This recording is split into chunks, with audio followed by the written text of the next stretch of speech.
ఉత్తర్వులు ఇచ్చినా తాడిపత్రి వెళ్లేందుకు మాజీ ఎమ్మెల్యే కేతిరెడ్డి పెద్దారెడ్డికి బ్రేకులు పడుతున్నాయి.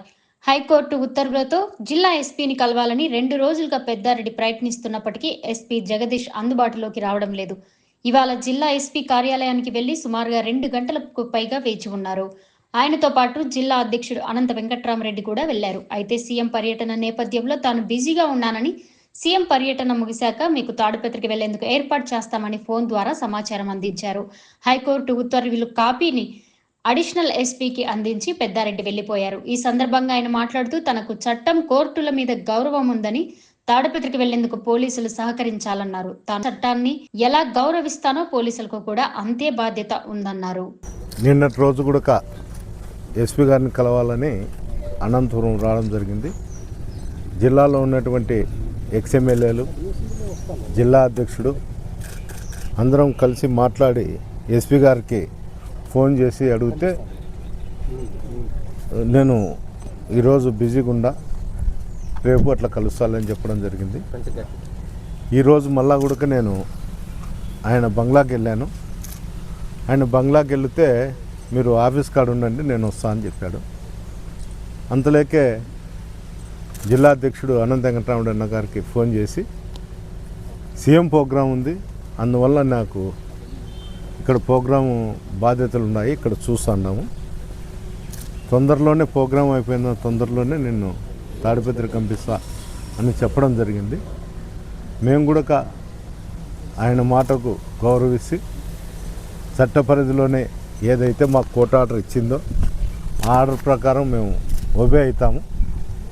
ఎక్కడే కానీ మా గుండా కానీ మా కార్యకర్తల గుండా కానీ తాడిపత్రిలో అవాంఛనీయ సంఘటనలు జరగకుండా చూసే బాధ్యత కూడా మా మీద ఉంది, అధికారులకు కూడా ఉంది.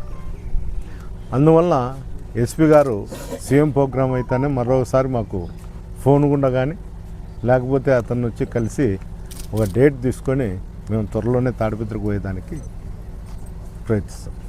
దాదాపుగా 11 మాసాలు కూడా పూర్తి అయిపోయి సంవత్సరం 11 మాసాలు పూర్తి అయిపోయి 12వ మాసం కూడా పడతా ఉంది. అప్పటి నుంచి కూడా కొన్ని అవాంఛనీయ సంఘటనల వల్ల ఏమైనా కానీ ఎన్నికల కంటే ముందు నుంచి కూడా ఎవరిని కానీ 2 పార్టీల యొక్క నాయకులందరినీ కూడా క్యాండిడేట్లతో సహా కూడా అప్పుడు ఉండే ఎస్పీ గారు కానీ డిఐజీ గారు కూడా ఇక్కడ అంటే ఇన్ఛార్జ్ ఎస్పీనే, డిఐజీ గారే ఇన్ఛార్జ్ కూడా 2 పార్టీ నాయకుల్ని including contested candidates for all the parties అని చెప్పేసి ఎవరు కానీ తాడిపత్రి నియోజకవర్గంలో ఎంటర్ కావద్దని చెప్పి ఆర్డర్ ఇచ్చింది. తర్వాత ఎన్నికల రిజల్ట్స్ వచ్చాయి.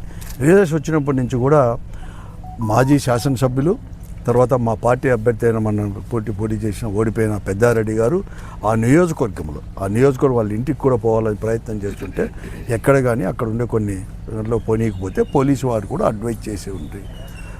సందర్భంగా కోర్టును అతను అప్రోచ్ అయ్యాడు పెద్దారెడ్డి గారు.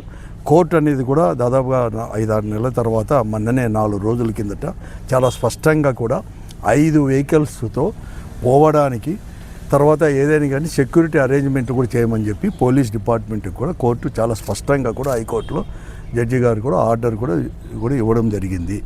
దాని కాపీలు ఇవ్వాలని చెప్పేసి నిన్న మాతో పాటు పెద్దారెడ్డి గారు, తర్వాత ఈ మా పార్టీ యొక్క నియోజకవర్గ సమన్వయకర్తలు, మాజీ శాసనసభ్యులు విశ్వేశ్వరరెడ్డి గారు కానీ, మెట్టు గోవిందరెడ్డి గారు, అలాగే తర్వాత సింగనవాల గుంటకల్ల నుంచి వెంకటరామరెడ్డి గారు, ఎమ్మెల్సీ శివరామరెడ్డి గారు అందరూ కలిసి నిన్న ప్రయత్నం చేస్తే అనుకోకుండా కూడా ఉంటామని చెప్పడం జరిగింది. ఎస్పీ గారు అనుకోకుండా సీఎం ప్రోగ్రాం అనేది కూడా ఉంది కాబట్టి అరేంజ్మెంట్లు చేయడానికి వెంటనే కూడా మేము ఊరకొనకు రావాల్సిన అవసరం వచ్చిందని కూడా చెప్పడం జరిగింది. తర్వాత మేము కూడా వెయిట్ చేసాం సాయంకాలం వరకు కూడా. మళ్ళీ కూడా వచ్చి మళ్ళీ ఎస్పీ గారు మళ్ళీ కూడా ప్లేస్ అనేది కూడా సెలెక్ట్ కాలేజ్ మళ్ళీ కూడా పోయాం. రాత్రి లేట్ అవుతుందంటే ఈరోజు పెద్దారెడ్డి గారు ఎస్పీ గారు క్యాంప్ ఆఫీస్కి పోయి ఆడిపోయి వెయిట్ చేస్తుంటే ఆఫీస్ దగ్గరికి మీరు వెళ్ళండి, నేను వస్తానని చెప్పినాడని చెప్తే మేము కూడా రావడం జరిగింది. మేమందరూ కూడా పార్టీ నాయకులందరూ ఎస్పీ గారిని కలిసి అక్కడ హైకోర్టు యొక్క ఆర్డర్ని ఇస్తామని చెప్పేసి రావడం జరిగింది. ఎస్పీ గారు ఫోన్ చేసి మళ్ళీ కూడా నేను అర్జెంటుగా ఉరవకొండకి వెళ్తున్నాను, మళ్ళీ కూడా పోవాల్సిన పని ఉంది. ఎందుకంటే 9th వచ్చి సీఎం గారు విజిట్ చేస్తున్నారు కాబట్టి నేను పోవాల్సిన పని ఉంటుంది. తప్పకుండా కూడా సీఎం గారి ప్రోగ్రామ్ అయితేనే మేము అన్నీ కూడా అరేంజ్ చేస్తామని చెప్పేసి ఆయనే స్వయంగా కూడా ఫోన్ చేసి చెప్పిన దానివల్ల మేము ఈరోజు అది అడిషనల్ ఎస్పీ గారికి మరొకమారు మాకు చేరింది. అయినా కూడా అడిషనల్ ఎస్పీ గారికి ఇచ్చేసి రిసీవ్డ్ కాపీ అని చెప్పేసి రాపించుకొని తీసుకొని పోమని చెప్తే పెద్దాడి గారు కూడా దాన్ని తీసుకొని ఇవ్వడం కూడా జరిగింది. తప్పకుండా కూడా డిపార్ట్మెంట్ తప్పకుండా ఎస్పీ గారు కానీ ఈ జిల్లాలో కూడా అతనికి సెక్యూరిటీ ఇచ్చి ఆ నియోజకవర్గం పంపించాల్సిన బాధ్యత కోర్టు ఆర్డర్ ప్రకారం కూడా ఈరోజు రాంది. మేము కూడా ఇంతవరకు కూడా ఈరోజు మేము 11 నెలలు అయినా కూడా 11 నెలల్లో కూడా ప్రజల యొక్క సమస్యల్ని పార్టీ అనేది కూడా ప్రజాస్వామ్య పద్ధతులను తీసుకొని పోతూ ఉంది. కాబట్టి ఇక్కడ ప్రజాస్వామ్యాన్ని కూడా పునరుద్ధరించాలని చెప్పి మరొక మారు కూడా బహిరంగంగా ఈరోజు మేము కూడా ఎస్పీ గారిని కూడా మేము కోరుతాం. మరిన్ని వీడియోలు విశేషాల కోసం మా ఛానల్ను షేర్ చేయండి మరియు సబ్స్క్రైబ్ చేయండి. అలాగే పక్కనే ఉన్న బెల్ బటన్ని కూడా టచ్ చేయండి.